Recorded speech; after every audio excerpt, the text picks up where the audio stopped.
এখন আমরা যাইতেছি বেড়াই বড় মসজিদের সামনে। নামকরা ডক্টর, তিনি একজন হিন্দু ব্যক্তি। তার কাছে বিভিন্ন রোগের জন্য সুযোগ সুবিধা পাওয়া যায়। ঢাকা মেডিকেল হাসপাতালের একজন ডক্টর।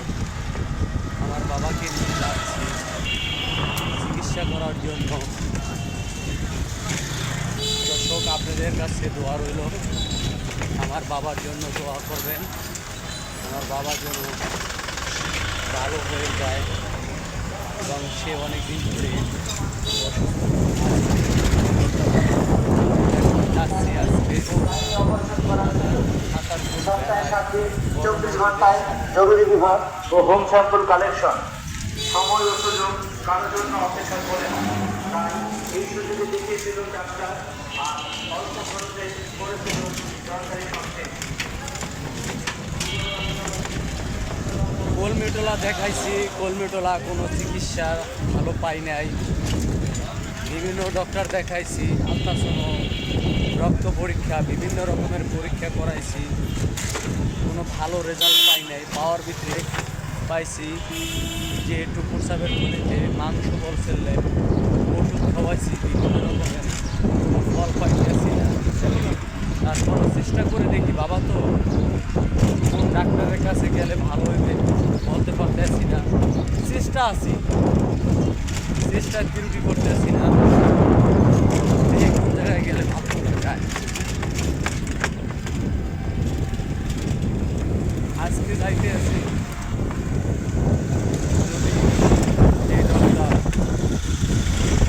ডক্টরের উছিলায় আমার বাবা ভালো হয়, তাহলে আল্লাহর কাছে মনে করি।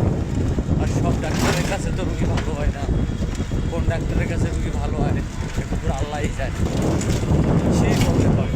আর এখন বর্তমানে বিভিন্ন রকমের ডাক্তারেরা তারা বিভিন্ন রকমের চেক আপ, আলট্রাসাউন্ড, রক্ত পরীক্ষা, বিভিন্ন রকমের টাকা পয়সা হয়রানি করে পাবলিকের। সঠিক রোগও ধরতে পারে না।